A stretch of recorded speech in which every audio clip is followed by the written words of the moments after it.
Makinig tayo ng misa mga Lods.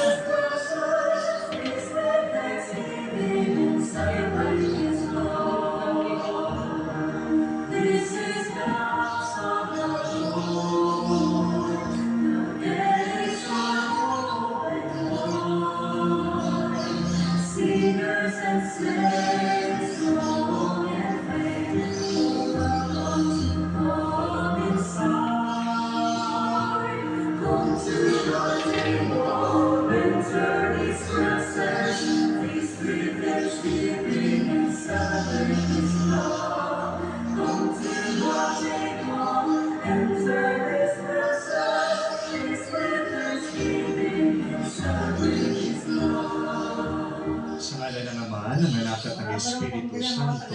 Amen. Sumainyo ang Panginoon. At sumainyo rin.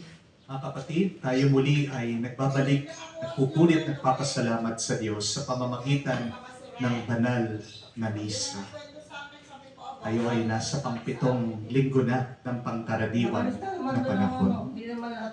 Alam ko po mga kapatid na napakarami yung mga problema. Napakarami nating iba't ibang pagsubok na hinaharapan sa ating buhay. Pero kapatid, huwag mo nang dagdagan ang iyong problema. Isang nakakadagdag sa bigat ng ating buhay ay kapag sumasama ang ating loob, kapag nananatilig sa ating isip at puso ang mga taong nakasakit sa atin. Kaya nga maririnig natin sa Ebanghelyo ang habilin at turo ng ating Panginoon na mahalin natin ang ating mga kaaway. Mga kapatid, mahal na mahal tayo ng Diyos. Sa pagmamahal ng Diyos sa atin, gusto niya na tayo'y maging malaya, tayo'y maging masaya. Habang nandyan pa rin sa iyong alaala ang mga taong nakasakit sa iyo, yung mga kaaway mo, hindi magiging pinagpala, hindi magiging maliwanag, at hindi ka mapupuno ng tuwa at galak. Mahirap itong turo ng ating Panginoon. Kaya nga magagawa lang natin ito sa pamamagitan ng kanyang tulong at ng kanyang grasya. Itong ating ipatulong sa banal na misang ito, pagkalooban tayo ng lakas na ipagdasal, patawarin ang mga taong nakasakit sa atin. Sa napakaraming beses at napakatagal na panahon na, hindi natin makalimutan itong mga taong nagbigay ng bigat ng loob sa atin. Hingin natin muli ang awat pagpapatawad ng Diyos para tayo din ay makitang karapat-dapat na makatanggap sa mga banal na misteryo. Kinaamin ko Sa makapangyarihang Diyos at sa inyong mga kapatid, na lubha akong nagkasala sa isip, sa salita, sa gawa, at sa aking pagkukulang. Kaya isinasamo ko sa mahal na Birhen Maria, sa lahat ng mga anghel at mga banal, at sa inyo mga kapatid na ako'y ipanalangin sa Panginoong ating Diyos. kaawaan tayo na makapangyarihang Diyos, patawarin tayo sa ating mga kasalanan, patnubayan tayo sa buhay na walang hanggan. Amen.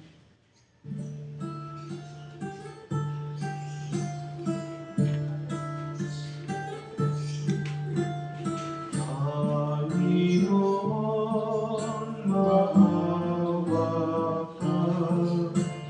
Panginoon, maawa ka.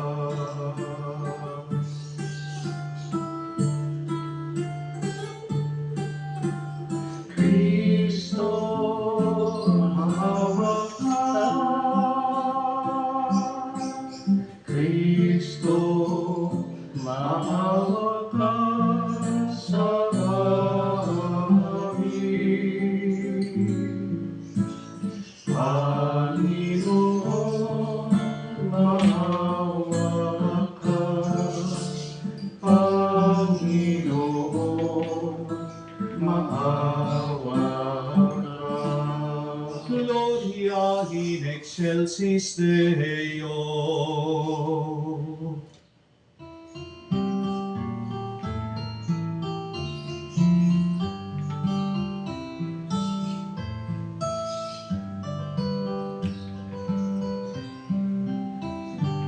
Luwalhati sa Diyos sa kaitaasan, kaloob sa lupa ay kapayapaan. Inupuri ka, ibinagdaraan, sinasamba ka langit sa dakila mong kalwalhatian.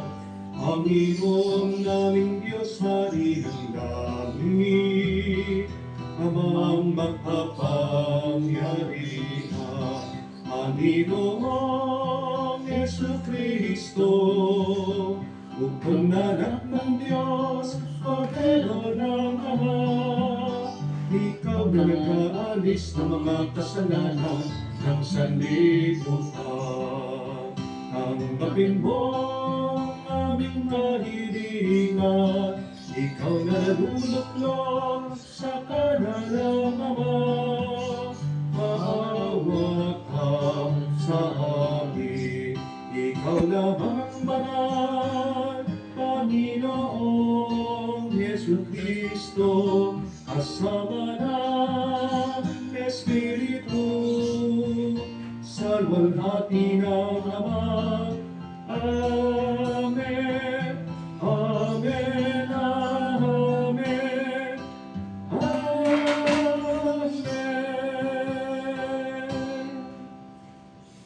Manalangin tayo. Ama naming makapangyarihan, may saloob nawa naming palagian ang mga galing sa Espiritu ng kabanalan, upang sa salita at gawa ay aming magampanan ang lahat ng iyong kinalulugdan.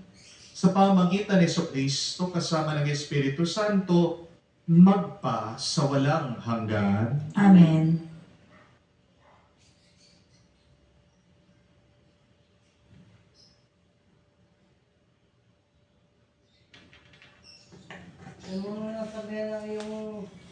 Pagbasa mula sa unang aklat ni Samuel. Noong mga araw na yun, lumakad si Saul kasama ang 3,000 piling kawal na Israelita upang huliin si David. Kinagabihan, lihim na pinasok ni na David at Abisai ang kampo ni Saul. Dinatnan nila itong tulog na tulog at napaniligiran ni Abner at ng buong hukbo. Ang sibat nito ay nakatarak sa gawing ulunan. Sinabi ni Abisai kay David, "Niloob ng Diyos na mahulog ngayon sa mga kamay mo ang iyong kaaway. Kung ibig mo, tatarakan ko siya ng sibat. Kapag nasaksak ko minsan iyan, hindi na kakailanganin ulitin." Ngunit sinabi ni David, "Huwag mong gagawin iyan. Malaking kasalanan ang nagbuhat ng kamay sa hinirang ng Panginoon." Kinuha nga ni David ang sibat sa ulunan ni Saul at ang lalagyan ng inumin nito, at sila'y umalis. Isa man kina Saul ay walang nagising, agkat pinahimbing sila ng Panginoon. Dumating at umalis sina David nang walang nakaalam. Pagdating ni David sa kanilang gulot, tumayo siya sa isang mataas na lugar. Sinabi ni David, "Narito ang inyong sibat, mahal na hari. Ipakuha ninyo rito sa isa ninyong tauhan. Ang taong tapat at matuwid ay gagantimpalaan ng Panginoon. Sa araw na ito'y niloob niyang mahulog kayo sa aking mga kamay. Hindi ko maaaring pagbuhatan ng kamay ang hinirang ng Panginoon."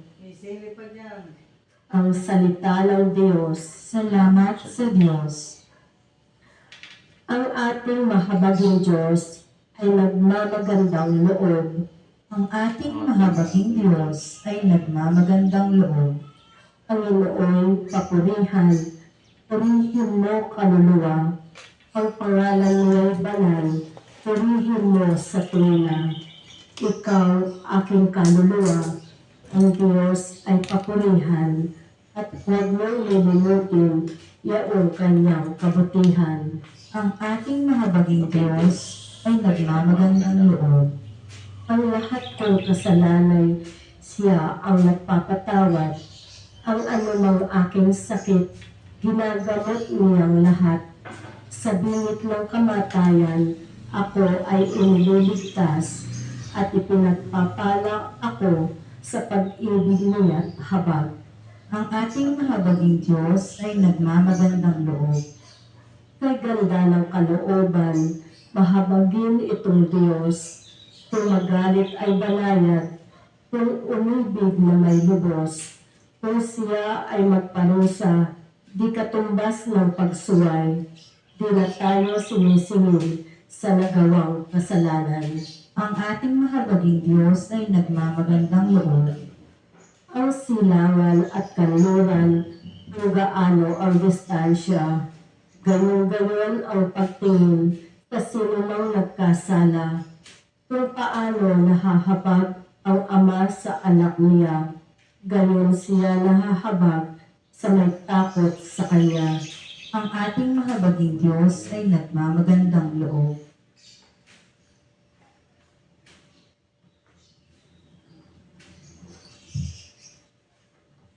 Pagbasa mula sa unang sulat ni Apostol San Pablo sa mga taga-Korinto. Mga kapatid, ganito ang sinasabi sa kasulatan. Ang unang tao, si Adan, ay nilikhang binigyan ng buhay. Ang huling Adan ay espiritong nagbibigay buhay. Ngunit hindi nauna ang panlangit. Ang panlupa muna bago panlangit. Ang unang Adan ay mula sa lupa sapagkat nilikha sa alabok. Mula sa langit ang pangalawang Adan. Ang mga katawang panlupa ay tulad ng nagmula sa lupa. Ang mga katawang panlangit ay tulad ng nagmula sa langit. Kung paanong tayo ay katulad ng taong nagmula sa lupa, darating ang araw na matutulad din tayo sa mga nanggaling sa langit. Ang salita ng Diyos. Salamat sa Diyos.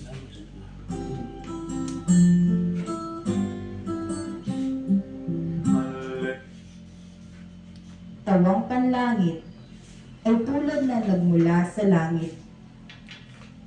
Kung paanong tayo ay katulad ng taong nagmula sa lupa, darating ang araw na matutulad din tayo sa mga nanggaling sa langit.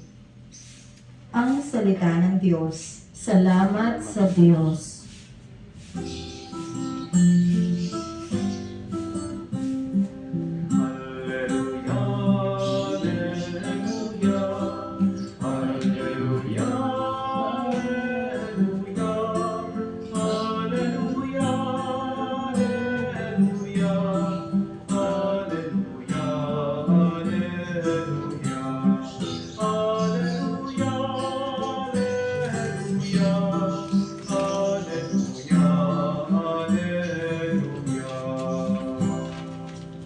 Mag-ibigan sana kayo patulad ng pag-ibig ko.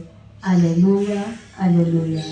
Sumainyo ang Panginoon. At sumainyo rin. Ang mabuting balita ng Panginoon ayon kay San Lucas. Papuri sa iyo, Panginoon. Noong panahon na iyon, sinabi ni Jesus sa kanyang mga alagad, "Sinasabi ko sa inyo, mga nakikinig, ibigin ninyo ang inyong mga kaaway. Gawin ninyo ng mabuti ang mga napupukot sa inyo. Pagpalain ninyo ang mga sumusumpa sa inyo. Idalangin ninyo ang mga umaapi sa inyo. Kapag sinampal ka sa isang pisngi, iharap mo rin ang kabila. Kapag kinagaw ang iyong balabal, ibigay mo pati ang iyong baro. Bigyan mo ang bawat naghihingi sa iyo. At kung may kumuha ng iyong ari-arian, ay huwag mo nang bawiin pa ang mga iyon. Gawin ninyo sa iba ang ibig ninyong gawin nila sa inyo. Kung ang iibigin lamang ninyo ang mga umiibig sa inyo, ano pang gantimpala ang inyong hihintayin? Kahit ang mga makasalanay, umiibig din sa mga umiibig sa kanila. At kung ang gagawan lamang ninyo ng mabuti ang gumagawa sa inyo ng mabuti, ano pang gantimpala ang inyong hihintayin? Kahit ang mga makasalanan ay gumagawa rin naman dito. Kung ang pahihiramin lamang ninyo ay ang mga taong inaasahan ninyong makakabayad sa inyo, ano pang gantimpala ang inyong hihintayin? Kahit ang mga makasalanay nagpapahiram din sa mga makasalanan sa pag-asang ang mga ito'y makakabayad. Sa halip, ibigin ninyo ang inyong mga kaaway at gawan niyo sila ng mabuti. Magpahiram kayo na hindi umaasa sa anumang kabayaran. Sa gayon, malaking gantimpala ang tatamuhin ninyo at kayo'y magiging mga anak ng kataas-taasan. Sapagkat siya'y mabuti sa masasama at sa mga hindi marunong tumanaw ng utang na loob. Maging mahabagin kayo gaya ng inyong Ama. Huwag kayong humatol at hindi kayo kakatulan ng Diyos. Huwag kayong magparusa at hindi kayo parurusahan ng Diyos. Magpatawad kayo sa inyong kapwa at patatawarin kayo ng Diyos. Magbigay kayo, bibigyan kayo ng Diyos. Hustong pakal, siksik, liglig, at umaapaw ang ibibigay sa inyo. Sapagkat ang pakalang ginagamit ninyo sa iba, ay siya ring gagamitin sa inyo. Mga kapatid, ang mabuting balita ng ating Panginoon. Pinupuri ka namin, Panginoong Heso Kristo. Magandang araw po muli sa inyong lahat. And a blessed Sunday po sa inyong lahat. Pwede po ba nating i-greet ang bawat isa with a smile? Happy Sunday! Happy Sunday po sa inyong lahat. Mga kapatid, kahit na gaano kabigat ang iyong buhay ngayon, kahit na marami kang problema, do not forget to smile. As you pray, as you thank the Lord, as you begin a new day, always smile. Kapag ngumingiti kayo, isa pong paraan yan para maging mas magaan ang buhay natin. Amen? Amen. Tanong lang po, ano ang ginagawa niyo kapag may kaaway kayo? Ano ang ginagawa mo kapag may nang-iinis sa iyo? Ano ang ginagawa mo kapag sinaktan ka o ginagawang mabigat ang buhay mo? Meron pong isang kwento tungkol po sa 4 na misis. Nung minsan, nakita-kita sila at nagkakausap. Nagtatanungan sila, ano ang ginagawa ng bawat isa kapag nagkasala ang kanilang asawa sa kanila. Ang sabi po ng isa, kapag galit siya sa kanyang asawa, sa mister niya, tinatutulog po niya sa flooring, sa sahig. Ang pangalawa pong misis, sabi niya, kapag galit siya sa kanyang asawa, hindi niya pinagluluto ito. Hinahayaan niyang magutom. Yung pong pangatlong misis, sabi niya, kapag galit siya sa kanyang asawa, sinisigawan niya, minumura niya, pinagsasabihan niya. Pero yung pang-4 na misis, kwento niya, sabi niya, kapag galit daw siya sa kanyang asawa, sa mister niya, naglilinis daw po itong misis ng banyo. Nabigla po itong ibang misis. Sabi nila, wow, ang bait mo naman, Mars. Yung asawa mo na nga, yung nagkasala, ikaw pa ang maglilinis ng banyo? Ano yan? Pagkamartir? Ano yung ginagawa mo? Pampaalis ng stress? Bakit ka naglilinis ng banyo? Kapag galit ka sa iyong asawa, sa mister mo. Sumagot po itong pang-apat na misis. Sabi niya, sandali, hindi pa ako tapos. Kapag galit ako sa mister ko dahil may kasalanan siya sa akin, naglilinis ako dun sa banyo gamit yung toothbrush niya. Yeah. Hindi po ba? Pinakaganti siya. Yan ang unang reaction natin. Hindi po ba? Yan ang ginagawa natin. Kapag galit tayo sa isang tao, pag meron tayong kaaway, hindi po ba? Naghahanap tayo ng paraan para makaganti sa kanya. Pag hindi naman tayo makaganti, marami sa atin itong ginagawa. Nagtatanim tayo ng sakit ng loob. Kinikim natin ang ating galit. Pero ang tanong, yan ba ang mabuting kailangan natin gawin? Ano? Ang pinakamagandang paraan kapag meron tayong galit sa isang tao, kapag meron tayong kaaway sa buhay. Remember, my dear friends, when you have an enemy, you are really punishing yourself. Kapag meron kang kaaway, meron kang dinadalang bato sa puso mo. Kaya nung minsan, meron po akong kausap na isang babae, malapit na siyang ikasal. Dito po sa interview ko sa babae, doon ko nalaman, may galit pala siya doon sa tita niya na nagpalaki sa kanya.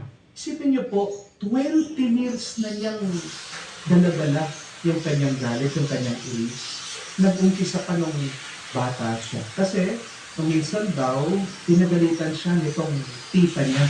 Tapos, hindi niya makalimutan, pinabawalan pa siya pa. Lumalabas siya, pupunta lang naman siya doon sa mga kabarkada niya. And lately, nilait daw yung kanyang boyfriend. Nagkapatong-patong na yung galit, yung inis. Kaya nga, napakalalim ng kanyang pagkamuhi. Mga maliliit na galit, lumaki ng lumaki. Imbis na alisin itong babae, yung kanyang galit sa puso niya, hinayaan niyang lumalim ng lumalim yung sama ng loob niya. Kaya nga po, hindi ko makalimutan itong babaeng ito kasi malapit na lang siyang ikasal. Napakalungkot niya. Iyak na siya ng iyak. Pwede naman niyang alisin itong sakit ng loob di po ba? Pero ang malungkot na kwento, dinala pa niya for 20 years. Kapatid, wala naman po tayo dapat dalhin o buhatin na galit sa ating puso. Kapangit lang ang karanasan mo.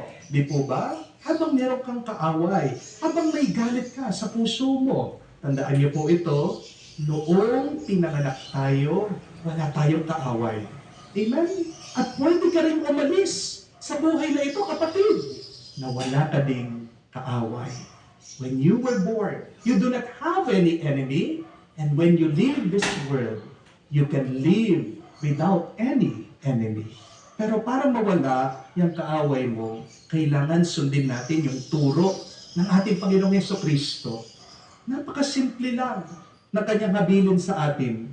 Sabi ni Jesus, mahalin niyo ang inyong mga kaaway. Paulit-ulit yan. Love your enemies. Opo, alam po sagot niyo. Kasabihin niyo, Father, ang hirap niyan. Pero hindi po imposible. Hindi ibig sabihin, mahirap gawin ang isang bagay na imposible na yang gawin. Kasi kung imposible, hindi na dapat pinag-uutos sa ating Panginoon. Hindi po ba? It is difficult and yet it is still possible. And there are 3 ways on how we can love our enemies. There are 3 ways on how you can transform your enemies into your friends. The first one, turn your other cheek to them. Sabi ni Jesus, kapag sinampal ka sa isang pisngi mo, iharap mo yung kabila ng pisngi. Hindi po ba nakakashock ito? Ikaw na nga sinaktan, magpapasampal ka ulit? Yan bang ibig sabihin ng ating Panginoong Jesucristo? Hindi, kapatid. Bakit ba pinapaharap ni Jesus yung kabilang pisngi mo dyan sa kaaway mo? Tandaan niyo po ito, unawain niyo, napakaganda. Yung kabilang pisngi mo na hindi pa sinampal, hindi pa namamaga. Ibig sabihin yung kabilang pisngi mo na hindi pa sinaktan, mabuti pa yan. Ang ibig sabihin ng ating Panginoong Yesukristo, kapag hinarap mo ka kabilang pisngi mo, dyan sa kaaway mo, pinapaharap lang niya yung bahagi ng iyong pagkatao na payapa, na mabuti, na mabait. Pinapaharap ni Jesus yung bahagi ng buhay mo, ng pagkatao mo, na walang galit. Yun yung ibig sabihin niya. To turn the other cheek to your enemy means we must turn our peaceful side. You must turn your kind side to those who have hurt you. You must turn your generous side to those people who have done bad to you. Wow! Ang ganda po, ano? Kasi pag patuloy mong hinaharap yung masakit na bahagi mo, dyan sa kaaway mo, di ba, ano yung pagnanais mo? Namamaga eh, masakit eh. Gusto mong maghiganti. Kapag hinarap mo yung pisngi mo na walang sakit, yan ay paanyaya ng Diyos. Maging maamo ka. Kahit na ikaw ay nasasaktan. Mga kapatid, habang hindi mo pinipiling pagpasensyahan yung taong nakasakit sa iyo, magpapatuloy ang away niyo. Hindi natatapos sa mabuti ang pag-aaway. Hindi po ba? Halimbawa, habang naglalakad ka sa daan, isipin niyo po ito. May nakasagi sa iyo, may nakabangga sa iyo. Hindi niya sinasadya. Kung hindi mo kilala yan, di ba, maiinis ka sa kanya, magagalit ka sa kanya, pagsasabihan mo, hindi ka ba marunong tumingin? Wala ka bang mata? Di ba? Ganyan po ang ating normal na reaction. Pero isipin niyo po ito, kung naglalakad ka sa daan, yung nakabangga sa iyo, yung nakasagi sa iyo, ay kaibigan mo, mag-iiba yung expression mo. Sasabihin mo, ay, wow, nandito ka pala. Bakit naging mas mabuti ang iyong tugon, ang iyong reaction? Kasi kaibigan mo yan. Kapatid, pwede mo naman piliin na harapin yung kaaway mo bilang kaibigan mo. Pero kung gusto mong maging mas masaya ka, maging mas payapa ka, kailangan tingnan mo yung nakakasakit sa iyo na hindi mo yung kalaban, kaibigan mo yan. Napasama lang siya. Always choose to be kind. That is the first one in order for us to love our enemies. But secondly, to love your enemies, you must bless them. Do not curse them. Why? Because remember, what you give, you shall receive. Kung gusto mong pagpalain ka sa buhay, dapat pagpalain mo din ang ibang tao. Hindi po ba? Kung sinusumpa ng isang tao, anong babalik sa iyo? Sumpa din. Kung minumura ng isang tao, makakatanggap ka ng mura. Kung gagawin mo ng masama ang isang tao, babalik ka masama sa iyo. Kapatid, Diyos na ang maghihiganti para sa iyo. Itong nakasulat sa Biblia, God said that vengeance is mine, not yours. Nakikita naman ng Diyos lahat ng ginagawa ng ibang tao sa iyo Hindi natutulog ang Diyos. Hindi bulag ang Panginoon sa ating sitwasyon. Tandaan mo ito, darating ang tamang panahon, itaas ka ng Diyos sa harap ng mga taong nagbaba sa iyo. Ngako niya yan. Nakasulat din po yan sa Biblia in the book of Psalms that the Lord has prepared a table for me in front of my enemies. The Lord anoints my head, my cup overflows. Basta huwag kang gagawa ng masama dyan sa mga taong nakasakit sa iyo. Pagpapalain ka ng Diyos. Minsan, kailangan nating unawain. Ang mga kaaway natin, blessing din yan sa atin. Kapag meron kang kaaway, kapatid, agad kang magpasalamat sa Diyos. Bakit? Kasi yung kaaway mo, guro mo. Your enemy is your teacher in real life. Tayo, kailangan pa natin pumasok sa eskwela, babayaran mo yung guro. Anong ginagawa ng mga guro? Di ba binibigyan ng problema yung estudyante para matuto siya? Isipin niyo po, hindi mo binayaran yung kaaway mo, binibigyan ka ng problema. Kapag nasolusyonan mo yung problema na binibigay niya, tumatalino ka. Amen? Tinuturo lang ng kaaway mo sa iyo. yung pagkukulang mo. Kaya naiinis ka kasi ayaw mo makita. Ano ba yung kasalanan mo? Remember, your enemy is your mirror. Ang mga kaaway natin ay papildilihan din sa ating pagkatao. Our enemies refine our character.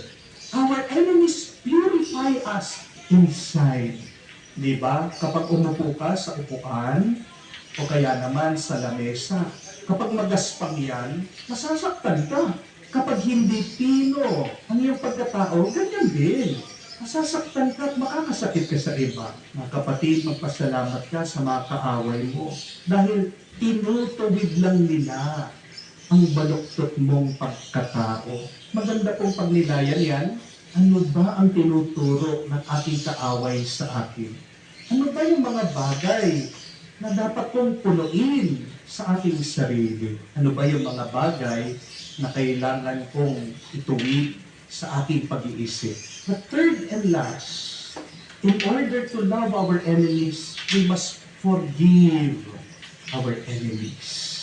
Mga kapatid, kapag tinatawad mo yung kaaway mo, inaalis mo ang kapangyarihan nila sa iyo. Habang hindi mo sila pinapatawad, nakahawak sila sa buhay mo. Haven't you noticed that? While you are not forgiving your enemies, you are their prisoner. Habang hindi mo pinapatawad yung mga kaaway mo, di ba? Inanakaw nila yung tuwa mo. Inaalis nila ang gana mo. Wala kang kapayapaan sa buhay mo. And to forgive means, you must let go of the bad feelings. Forgiveness doesn't mean that you forget what they have done.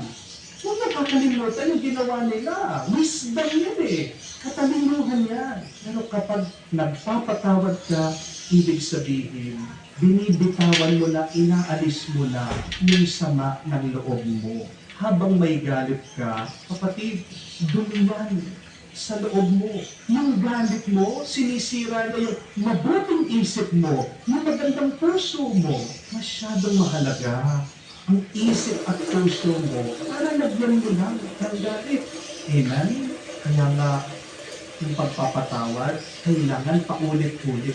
Isipin mo, kung yung baso, makikita mo may dumi, hindi mo titigilan na hugasan yan hanggat maalis yung dumi. Hindi po ba? Yan ang pagpapatawad. Nililinis natin ang ating isip at puso. Huwag mong titigilan na patawarin ang isang tao hanggang wala ka lang nararamdamang masama sa iyong kalooban. My dear friends, forgive a person who have hurt you because that person is also hurt. Di ba ang kasabihan? Hurt people, hurt people. Unawain mo yung taong yan na sinaktan ka. Kasi may problema siya. Amen? Kung wala naman problema yan, hindi ka naman sasaktan eh. Di po ba? Forgive your enemies because someday, you don't know, you may also need forgiveness. Hindi natin alam, darating ang araw, baka tayo naman yung makasakit sa iba. Di ba? Pag nagkamali tayo, gusto natin na patawarin din tayo. Bakit ikaw? Gusto mo agad na patawarin ka, pero yung ibang tao, hindi mo mapatawad. As Jesus said, forgive, and you shall be forgiven. May kakilala po ako, kwento niya sa akin, nung bata po siya, yung lolo niya, ay may panaderya. Gumagawa po ng tinapay yung lolo niya. May bake shop sila. Minsan, habang yung lolo niya nagtatrabaho, nagmamasa po. Naisipan nitong kakilala ko ng bata siya. Lokohin niya yung kanyang lolo. Sabi niya, nakita po niya yung makina doon sa tabi ng lolo niya. Sisindihan daw po niya na para bang may nagmumulto para magulat yung kanyang lolo. Pero hindi po niya alam, nung sinindihan niya yung makina, yun po pala yung magiging daan at dahilan para maputol yung mga daliri ng kanyang lolo. Na-aksidente po yung lolo niya doon sa ginawa niya. Pero kahit na nawalan po ng daliri yung kanyang lolo, nang niyo po, kung matanda, hindi daw po galit doon sa apo niya. Kasi sabi nitong matanda ang katwiran niya, ata lang naman siya eh. Hindi naman niya alam yung ginagawa niya. Ang ganda po nun, no? Isipin niyo po, dapat ganyan po natin unawa yung mga nakasakit sa atin, yung mga kaaway natin. Bakit ka sinaktan? Bakit ka ginawa ng masama? Hindi naman niya alam yung ginagawa niya. Hindi niya sinasadya. Pag ganyan ang iyong pag-iisip, mas madali mo siyang patawarin. Hindi po ba, kapatid? Pagpasensyahan mo yung mga kaaway mo. Kasi kapag nabubuhay sila sa kasalanan, talagang ganyan, hindi matino at mabuti ang kanyang kaisipan. Remember, you forgive not because your enemy deserves your forgiveness, but forgive because you deserve to be happy, you deserve to be peace. Amen? May tao po ba na masaya kapag may kaaway siya? Wala. Kapag yung taong yun masaya na may kaaway siya, hindi po tao yan. Baliw yan. Hindi po ba? Kapag hindi matino ang iyong kaisipan, kahit ano na lang, inaaway mo eh. Hindi po ba? Ganyan yung mga baliw. Huwag mong sasayangin ang oras, ang pera at lakas mo. Diyan sa mga kaaway mo, hindi mo kailangan ng kaaway sa buhay. Masyadong maiksi ang buhay para isipin mo at para lang sumama ang loob mo sa mga kaaway mo. Pero para mahalin natin ang ating mga kaaway, para maging mga kaibigan mo sila, para maging malaya ka, tandaan mo, tulitin mong gawin sa buhay mo. First, turn your other cheek means be meek. Second, bless your enemies. It means pray for them. And third, forgive them always from your heart. Magdasal po tayo, mga kapatid, sa banal na misa nito. Maging malinis sana ang ating isip at puso mula sa galit natin sa ating mga kaaway para tayo ay maging mas masaya, payapa at pinagpala ngayon at magpakailanman. Amen. Sumasampalataya ako Sa Diyos, sa mga makapangyarihan sa lahat, na may gawa ng langit at lupa, sumasampalataya ako kay Jesucristo, iisang anak ng Diyos, Panginoon nating lahat, nagkatawang tao siya, na lang yung Espiritu Santo, ipinanganak ni Santa Maria ang Birhen, pinagpakasakit ni Poncio Pilato, ipinako sa krus, namatay, inilibing, nanaog sa kinaroroonan ng mga yumao, na may ikatlong araw, nabuhay na mag-uli, umakyat sa langit, nanunuknok sa kanan ng Diyos ang mga makapangyarihan sa lahat. Doon magbumulang paririto at huhukom sa mga bubuhay at namatay na tao. Sumasampalataya naman ako sa Diyos Espiritu Santo, sa banal na simbahang Katolika, sa kasamahan ng mga banal, sa kapatawaran ng mga kasalanan, sa pagkabuhay na muli ng nangamatay na tao, at sa buhay na walang hanggan. Amen. bilang pagtugon sa mensahe ng salita ng Diyos. Hilingin natin ang tulong ng Panginoon upang tayo'y magmahal na tulad ng Kanyang tinuturo sa atin. Ating sabihin at panalangin, Panginoon, dinggin mo kami. Panginoon, dinggin mo kami. Para sa Santo Papa Francisco at iba pang mga pinunong espiritual, una nawa nila'y ipahayag ang mahigpit na hinihingi ng pagmamahal at pagpapatawad at manguna sa pagsasabuhay nito. Manalangin tayo. Panginoon, dinggin mo kami. Para sa lahat ng Kristiyanong tinatawagang magtaguyod ng kabihasnan ng buhay at pagmamahal, magpunyagi nawa silang magpahalaga sa buhay, igalang at itaguyod ito ng buong ingat sa kanilang sarili at sa kanilang kapwa. Manalangin tayo. Panginoon, dinggin mo kami. Para sa lahat ng mga biktima ng karahasan at kawalan ng katarungan, makahango nawa sila sa halimbawa ni Kristo at sa kapangyarihan ng biyaya ng Diyos, ng lakas para magpatawad sa mga nang-aapi sa kanila Manalangin tayo sa Panginoon. Panginoon, dinggin mo kami. Sa katahimikan po ng ating puso, banggitin din natin sa Diyos ang ating mga personal na intensyon.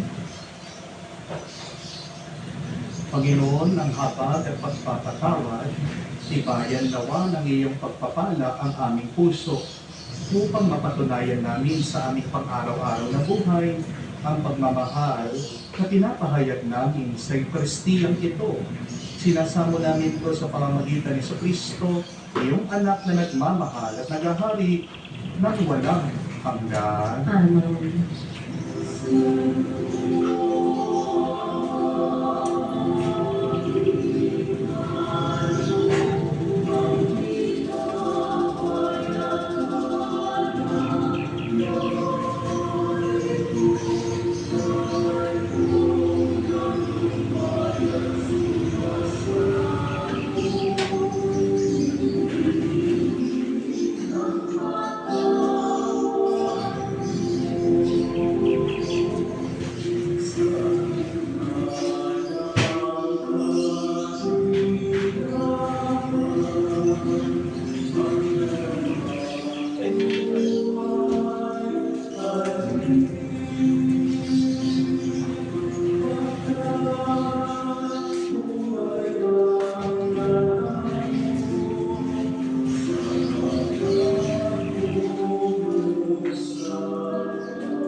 Manalangin kayo mga kapatid, parang ating mga paghahain ay kalugdan ng Diyos ang mga makapangyarihan.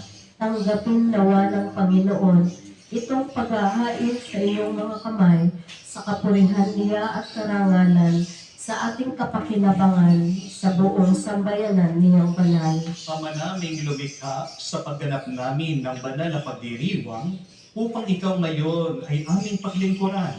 Hinihiling namin naway mapakinabangan ang aming inihahain sa iyong karangalan sa pamagitan ni Kristo kasama ng Espiritu Santo magpa sa walang hanggan. Amen. Sumainyo ang Panginoon. At sumainyo rin. Itaas sa Diyos sa inyong mga puso at diwa. Itinaas na namin sa Panginoon. Pasalamatan natin ang Panginoong ating Diyos. Marapat na siya ay pasalamatan. Ama naming makapangyarihan, tunay ngang marapat ikaw aming pasalamatan sa pamagitan ni Kristo na aming Panginoon.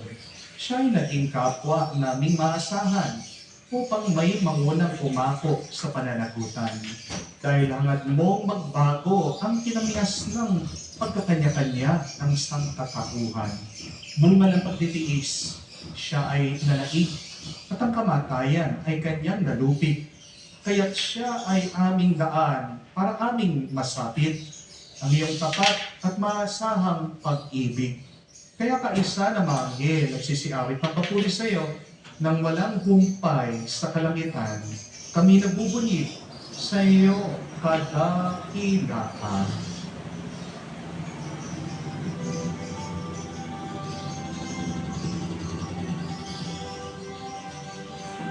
Santo, Santo, Santo, Panginoong Diyos ng mga hukbo, napupuno ang langit ng lupa na hanapinan mo. Hosana, Hosana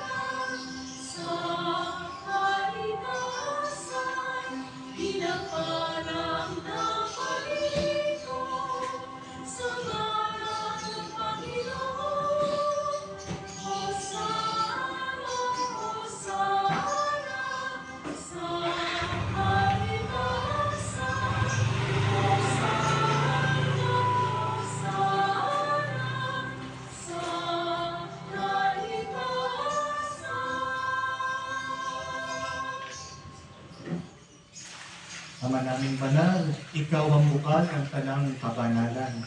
Kaya't sa pamagitan ng iyong Espiritu, gawin mong banal ang mga kaloob na ito upang para sa amin maging katawan at dugo ng aming Panginoong Heso Kristo. Bago niya pinagtiisang pusang loob na maging handog, tinawakan niya tinapay, pinasalamatan kanya. Pinaghati-hati niya yun, inabot sa kanyang malagad at sinabi, "Hinggapin ninyong lahat ito at kanin. Ito ang aking katawan na ihahandog para sa inyo."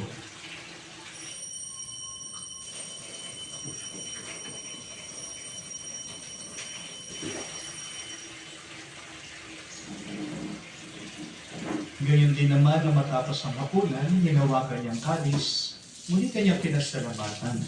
Pinagot niyang kalis sa kanyang malagad at sinabi, "Tanggapin ninyong lahat dito at inumin. Ito ang kalis ng aking dugo, ng bago at walang hanggang tipan. Ang aking dugo ay bubuhos para sa inyo at para sa lahat, sa ipagpapatawad ng mga kasalanan. Gawin ninyo ito sa pag-alaala sa akin."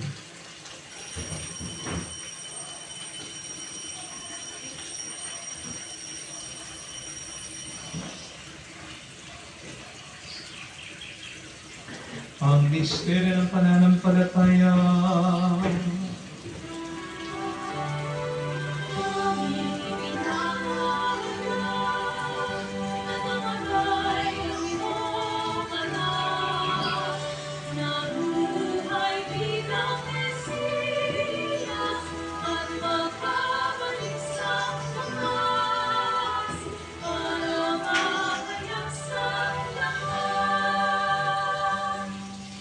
Ama, ginagawa namin ngayon ang pag-alaala sa pagkamatay at muling pagkabuhay ng iyong anak.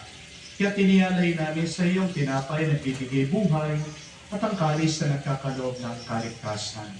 Kami nagpapasalamat dahil kami iyong minarapat na tumayo sa harap mo para maglingkod sa iyo. Sinasamo namin kami magsalo-salo sa katawan at dugo ni Kristo ay mabuklod sa pagkakaisa sa pamamagitan ng Espiritu Santo. Amalingapin mong iyong simbahan, laganap sa buong daigdig. Puspusin mo kami sa pag-ibig. Kaisa ni Francesco, aming Santo Papa, si Florentino, aming Arsobispo, at ng Tanang Kaparian. Alalahanin mo rin ang aming mga kapatid na nahimlay, may pag-asang sila'y muling mabubuhay. Gayon din naman lahat ang mga pumanaw. Kawan mo't sila't patuloyin sa iyong kaliwanagan. Kawan mo't pagitapatin kaming lahat, makasalo sa iyong buhay na walang bakas. Kaisa na mahal na Birhen Maria, ina ng Diyos. Kaisa ni San Jose, kanyang maligaya at maluwalhating esposo. Kaisa ng mga apostol at lahat ng mga banal na nabuhay dito sa daigdig na kalugod-lugod sa iyo. May pagdiwang naman namin ang pagpupuri sa kararaman mo sa pamamagitan ng iyong anak, aming Panginoong Heso Kristo. Sa pamamagitan ni Kristo, kasama niya at sa Kanya, ang lahat ng parangal at papuri ay sa iyo, Diyos Ama, makapangyarihan, kasama ng Espiritu Santo, magpasawalang hanggan. Amen. Amen. Amen. Sa nakakagaling na utos sa turo ni Jesus sa Panginoon natin Diyos, ipahayag natin ng lakas loob.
Pagpalain kami adya sa lahat ng masama, pagkalooban ng kapayapaan araw-araw, ligtas sa kasalanan, ilayo sa lahat ng kapahamakan, samantalang aming pinanabikan ang dakilang araw ng pagpapahayag ng tagapagligtas naming si Heso Kristo. Sapagkat iyo ang kaharian at ang kapangyarihan at ang kapulihan magpakailanman. Amen. Panginoong Heso Kristo, sinabi mo sa mga apostol, kapayapaan ang iniiwan ko sa inyo, ang aking kapayapaan binibigay ko sa inyo.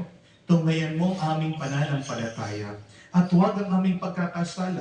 Pagkalooban mo kami ng kapayapaan at pagkakaisa ayon sa iyong kalooban. Kasama ng Espiritu Santo, magpa sa walang hanggan. Amen. Kapayapaan ng Panginoon ay laging sumainyo. At sumainyo rin. Magbigayan po tayo ng kapayapaan sa bawat isa. Peace with you po. Kapayapaan po sa inyong lahat.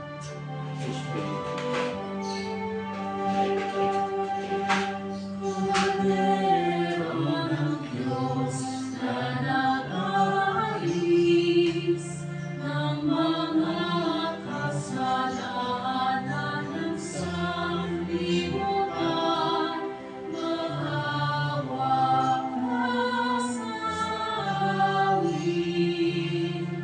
Maawa ka sa amin. Kordero ng Diyos na nag-aalis ng mga kasalanan ng sanlibutan, maawa ka sa amin. Maawa ka sa amin. Kordero ng Diyos na nag-aalis ng mga kasalanan ng sanlibutan, ipagkaloob mo sa amin ang kapayapaan.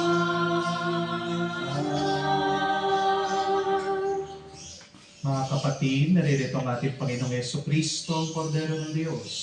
Siya nag-aalis ng mga kasalanan ng sanlibutan.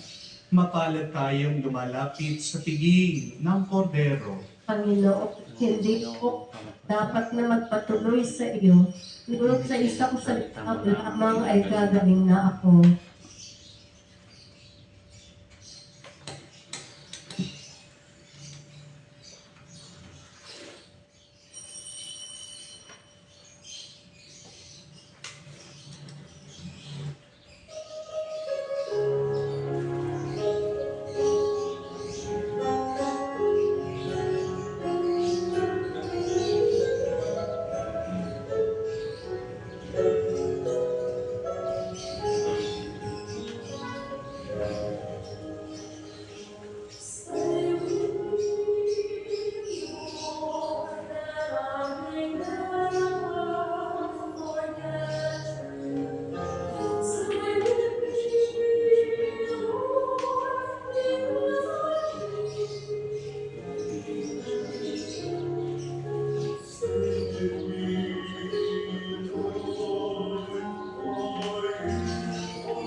Lumuhod po tayo para sa panalangin para sa mga may sakit. Panginoong Jesus, lumalapit po kami sa iyo ngayon upang idulog ang kagalingan ng mga may sakit. Haplusin niyo po sila at pagkalooban ng panibagong lakas upang sila ay muling makapaglingkod sa iyo. Patawarin niyo po sana sila sa kanilang mga kasalanan at pagkalooban din ng kagalingang pangkaluluwa. Sa katahimikan po ng ating puso, banggitin natin ang pangalan ng mga kapatid nating may sakit, humihiling na mabilis na kagalingan, lalong-lalo na po ang ating mahal na Santo Papa, na kasalukuyan siya ay nasa hospital at nagpapagaling. Naway ang banal na Espiritu, punuin ng panibagong lakas ang ating Santo Papa, Papa Francisco, para muli siyang makapagbalik sa paglilingkod at mapagpatuloy ang misyon sa atin sa pagkabay sa ating banal na simbahang Katolika.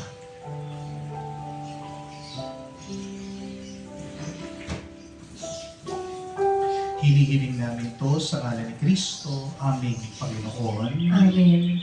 Panalangin para sa mga OFW. Ama, pinapanalangin namin sa iyong natatanging kahilingan ng lahat ng mga nagtatrabaho sa ibang bansa. Tulungan niyo sila bawat sandali ng kanilang buhay habang nasa ibang bansa. Palakasin mo sila kapag pinaghihinaan sila ng kalooban. Pagalingin mo sila tuwing nagkakasakit. Paluin mo sila kapag nalulungkot sila. Ilayo mo sila sa kanilang kapahamakan at masama upang magpatuloy sila natin sa kanilang buhay. Mapahalaga nawa ng kanilang mga pamilya ang bawat sakripisyo nila sa ibang bansa upang huwag masayang ang kanilang pagpapagal. Kawal at pagkalooban mo ng biyaya ang lahat ng mga OFW dahil sa iyo lamang aasa at wala nang iba pa. Ang lahat ng ito ay aming sama-samang panalangin sa ngalan ni Jesus. Amen. Banal na mukha ni Jesus. Kaawaan mo kami. Tumayo po tayo. Manalangin tayo. Ama naming mapagmahal, ipagkaloob mo aming mapakinabangan ang dulot na kaligtasan ng aming pinagsaluhan bilang sanla ng iyong tiyak na pagsagip sa tanan. Sa pamagitan ni Jesucristo, kasama ng Espiritu Santo, magpa sa walang hanggan. Amen. May tanong lang po ako sa inyo. Paano po ba ninyo tinatapos ang araw niyo? How do you end your day? Alam ko po marami sa inyo may mga iba-ibang beauty regimen. Maaaring kayo ay magigilamos muna, aalisin nyo ang inyong mga makeup, yung iba naliligo, yung iba bago matulog, manonood muna ng Facebook, ng YouTube, o ng Netflix. Iba-iba po yung ating mga nakagawian para tapusin natin ang ating araw. Bukod po sa pananalangin at pasasalamat sa Diyos, suggestion lang po, at ito din po ang gusto kong gawin yung assignment nyo. Bago kayo matulog, ang magandang dasal at panalangin ay isingit nyo po na basbasan nyo yung mga taong ayaw nyo. Bless them and forgive them from your heart.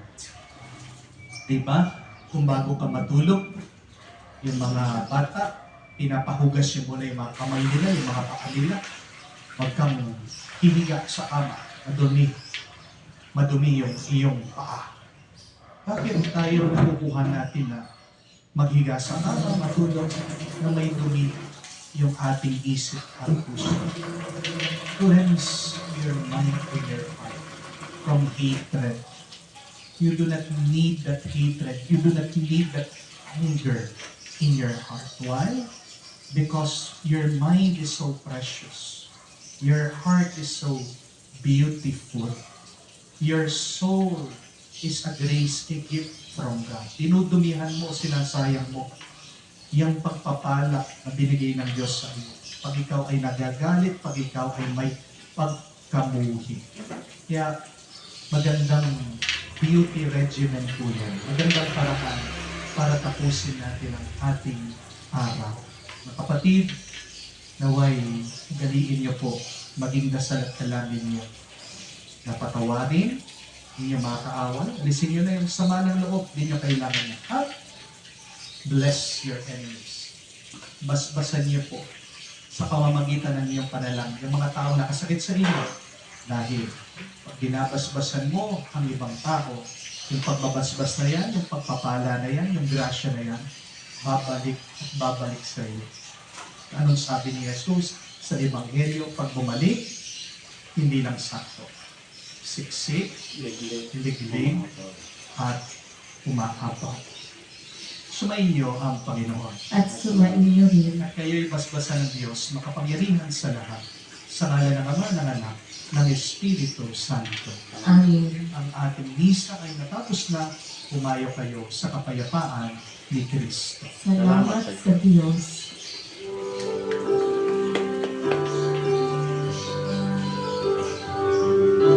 Lods, maraming salamat. Tinapos natin ang ating misa ngayong umaga. Bye-bye. Salamat sa mga panood nito sa aking vlog. I love you all. Happy Sunday.